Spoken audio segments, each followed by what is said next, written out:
Hello everyone, welcome back to my channel Samashree Roy. আমি সমশ্রী রয় চলে এসেছি নতুন একটি ভ্লগ নিয়ে। আশা করি তোমরা সবাই খুব ভালো আছো। অনেকদিন ধরেই ভাবছিলাম এই ভিডিওটা তৈরি করব, যেমন ভাবা তেমন কাজ, তাই ভিডিওটা বানিয়ে ফেললাম। মাকে দর্শন করার জন্য চারিদিক কি আলোময় ভাবে সাজানো হয়েছিল, এমনকি যে প্যান্ডেলটা ছিল সেটাও খুব সুন্দরভাবে সাজানো হয়েছিল। আর এই প্যান্ডেলের থিম ছিল মা তার প্রাণের প্রিয় সন্তানকে বেশ কিছু কথা বলার চেষ্টা করছে। মায়ের দর্শন করার পর আর এই থিমগুলো ঘুরে ঘুরে দেখার পর আমরা চলে গেলাম মেলায়। মেলায় ঠিক যেই না ঢুকেছি আমরা দেখতে পেলাম আইসক্রিমের দোকান, তার সাথে তো ছিল phuchka, egg roll, chowmein, momo, fried rice, প্রচুর দোকান ছিল খাবারের।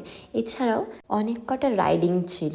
তার মধ্যে আমার নাগরদোলাটা বেশ ভালো লাগে, কিন্তু সেই হাইট ফোবিয়া আছে, তাই জন্য আর কি ওঠা হলো না আমাদের নাগরদোলায়। অ্যাট লাস্ট আমরা কোনো রাইডিংয়ে উঠিনি। মেলায় হালকা কিছু খাবার দাবার খেয়ে আমরা ভাই বোনেরা গল্প করতে করতে বাড়ি ফিরলাম। দেখা হচ্ছে পরের ভ্লগে। আজকের মতো বাই।